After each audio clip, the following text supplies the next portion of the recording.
السلام علیکم اسٹوڈنٹس، امید ہے اسٹوڈنٹس آپ سب خیریت سے ہوں گے۔ اسٹوڈنٹ چیپٹر نمبر 4 کا لیکچر نمبر 2 ہے ہمارا آج بلوغت پر اثر انداز ہونے والے عوامل، یعنی کل ہم نے بلوغت کے بارے میں پڑھا تھا کہ پیوبرٹی کا پیریڈ کس طرح سے ہوتا ہے، بچہ اور ایک بچی جو ہے وہ کس طرح سے جوان ہوتے ہیں، کون کون سی ان کے اندر جو ہے نا وہ چینجنگ آتی ہیں، کون کون سے جو ہے نا وہ ان میں ہارمونس کی تبدیلی آتی ہے، اور نفسیاتی طور پر، جذباتی طور پر اور ذہنی طور پر جو ہے نا وہ بچے کس طرح سے میچور ہوتے ہیں، کون کون سی ان کے اندر جو ہے نا وہ چینجنگ آتی ہے۔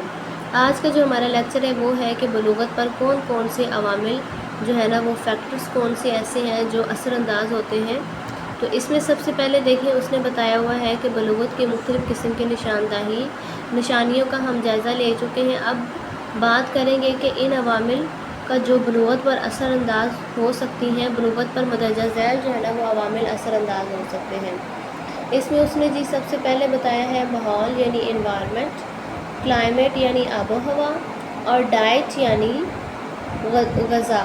ٹھیک ہے کہ میں نے آپ کو پہلے بھی یہ چیز بتایا تھا کہ اگر نارملی ہم نے اس میں یہ پڑھا بھی ہے کہ کچھ لوگ بچوں میں جو ہے نا وہ بلوغت کے سائن سمٹم جو ہے نا وہ بڑی جلدی نظر آ جاتے ہیں اور کچھ میں نہیں۔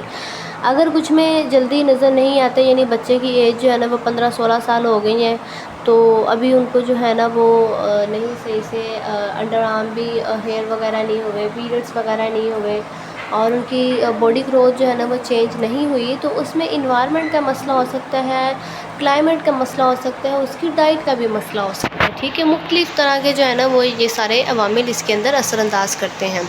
تو اس میں سب سے پہلے وہ کہہ رہا ہے کہ بلوغت کی نشانیوں کے سلسلہ میں ہم نے جسمانی نشو و نما اور جنسی تبدیلیوں کا ذکر کیا، یہ بلوغت کے ساتھ ہیں، لیکن ان کے جلد یا دیر سے ظاہر ہونے کا تعلق مندرجہ بالا عوامل سے ضرور ہوتا ہے۔ ٹھیک ہے، گھر کا ماحول، باہر کا ماحول، یعنی یہ انوائرمنٹ اس میں آ گیا، اسکول کا، کالج کا ماحول، ٹھیک ہے، یہ کافی اثر انداز ہوتے ہیں۔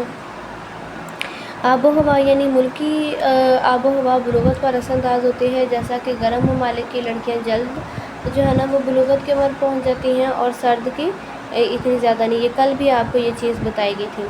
اور غذا کی اگر ہم بات کریں تو اگر ایک بچہ جو ہے نا وہ مال نیوٹریشن کا شکار ہے، وہ اچھی غذا نہیں لے رہا، تو اس میں بھی بہت زیادہ مسئلہ ہوتا ہے۔ ٹھیک ہے، پھر وہ کہہ رہا ہے کہ کم عمری میں بہت زیادہ محرک اور گرم غذا کے استعمال سے بلوغت جلد ہو سکتی ہے، یعنی گرم چیزیں کھانے وغیرہ سے جو ہے نا وہ پیوبرٹی کا مسئلہ مسائل ہو سکتا ہے۔ ٹھیک ہے، پھر آگے اس نے جو ہے نا وہ اس کے کازز بتا دیے ہیں کہ قبل از وقت بلوغت کے اسباب، یعنی بعض صورتوں میں لڑکی اپنی اوسطاً طبعی عمر سے قبل بلوغت تک پہنچ جاتی ہے، یعنی ابھی جو ہے نا وہ بچہ، لڑکی کی یا لڑکے کی اتنی ایج نہیں ہوتی، تو پھر بھی وہ جو ہے نا وہ بلوغت کے پیریڈ کو پہنچ جاتے ہیں۔ تو اس میں وہ سب سے پہلے کہہ رہا ہے کہ اس میں بلوغت کی نشانیاں ظاہر ہونا شروع ہو جاتی ہیں۔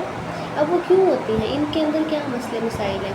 اس میں سیم وہی چیز آ گئی ہے کہ آب و ہوا، علاقائی آب و ہوا کا اثر انداز ہوتا ہے، ٹھیک ہے، خوراک وغیرہ کا ہوتا ہے، ماحول وغیرہ کا ہوتا ہے، جنسی لٹریچر کے مطالعے سے لڑکی جلد بلوغت ہو سکتی ہے، ٹھیک ہے، جنسی فلموں کی وجہ سے بالخصوص لوگ جو ہے نا وہ اس طرح کی موویز وغیرہ دیکھتے ہیں، حد سے زیادہ فیشن پرستی اور مغرب پرستی سے بلوغت پر اثر انداز ہوتا ہے۔ ٹھیک ہے، گاؤں میں گھر کے اندر جانوروں کا افزائش نسل کے لیے املاک آزادانہ طور پر کروایا جاتا ہے۔ مسلسل اس عمل کو دیکھنے سے لڑکی قبل از وقت بالغ ہو سکتی ہے۔ ٹھیک ہے، اس کے بعد وہ کہہ رہا ہے کہ کم سن لڑکی کو محبت کی طرف مائل کرنا یا اس سے محبت کا اظہار کرنا، تو یہ بھی مسئلہ ہو سکتا ہے۔ کم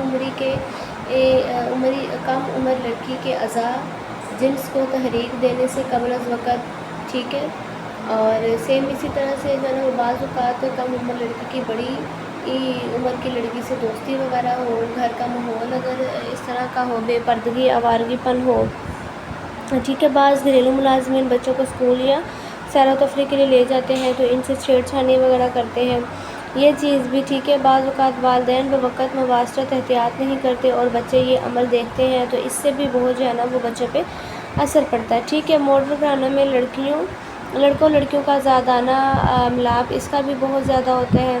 اس طرح سے جو ہے نا وہ بہت سارے اس نے یہ بتائے ہیں مسئلے مسائل۔ ٹھیک ہے، پھر وہ کہہ رہا ہے کہ کنوارا پن کیا ہوتا ہے۔ کہتا ہے کہ کسی لڑکی کا کنوارا پن وہ حالت ہے جب تک اس کے ساتھ کسی مرد نے مباشرت نہ کی ہو۔ یوں کہہ سکتے ہیں کہ زندگی میں پہلی مباشرت سے قبل کا عرصہ کنوارا پن اور لڑکی کنواری کہلاتی، ٹھیک ہے۔ جب کوئی مرد مباشرت کر لیتا ہے تو کنواری نہیں رہتی، اس کا کنوارا پن جو ہے نا وہ ختم ہو جاتا ہے۔ اس کی بہت ساری جو ہے نا وہ نشانیاں وغیرہ ہوتی ہیں، جس میں اس نے بتایا کہ جن کی بنیاد پر لڑکی کے کنوارا ہونے یا نہ ہونے کا تعین کیا جا سکتا ہے، ٹھیک ہے۔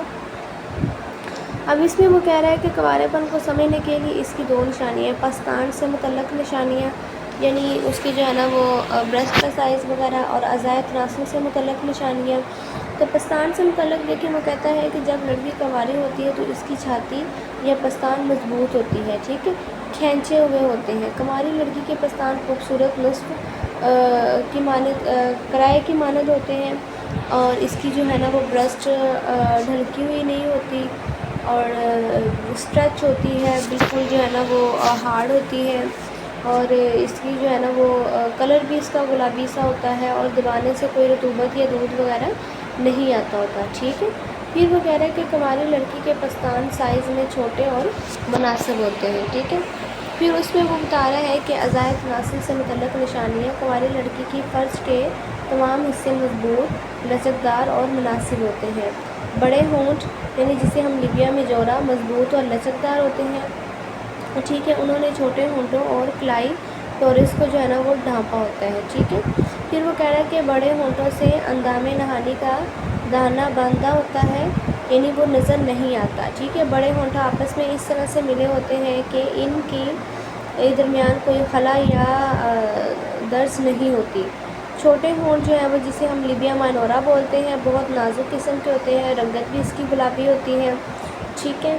اور پھر وہ کہہ رہا ہے کہ چھوٹے ہونٹ باہم ملے ہوتے ہیں یا بالترتیب ہوتے ہیں، لٹکے ہوئے نہیں ہوتے۔ کنواری لڑکی کا کلائٹورس سائز میں چھوٹا ہوتا ہے، اور کنواری لڑکی کے اندام نہانی کے منہ پر ایک جھلی ہوتی ہے، ٹھیک ہے، اس جھلی کو ہم پردہ بکارت کہلاتی۔ اس کی شکل حلال کی مانند ہوتی ہے، بہت پہلی مباشرت سے یہ پھٹ جاتا ہے، لیکن بعض لڑکیوں کا کھیل کود کے دوران جو ہے نا وہ پھٹ جاتا ہوتا ہے۔ پھر وہ کہہ رہا ہے کہ کنواری لڑکی کے اندام نہانی میں ایک انگلی داخل کرنا بھی مشکل ہوتا ہے، ٹھیک ہے۔ اس طرح سے کر کے جو ہے نا وہ پتہ چلتا ہوتا ہے کہ کون سی لڑکی جو ہے وہ اس کی کس طرح کی شیپ ہے، ٹھیک ہے۔ تو اس میں وہ آگے نیکسٹ وہ کہہ رہا ہے کہ جب تک بیان کردہ علامات کسی لڑکی میں موجود ہوں وہ کنواری کہلاتی ہے، اور اس کا کنوارا پن جو ہے نا وہ سلامت ہوتا ہے، ٹھیک ہے۔ تو یہ تھا ہمارا آج کا لیکچر، امید ہے آپ کو سمجھ میں آیا ہوگا۔ بہت شکریہ، جزاک اللہ، دعاؤں میں یاد رکھیں، اللہ حافظ۔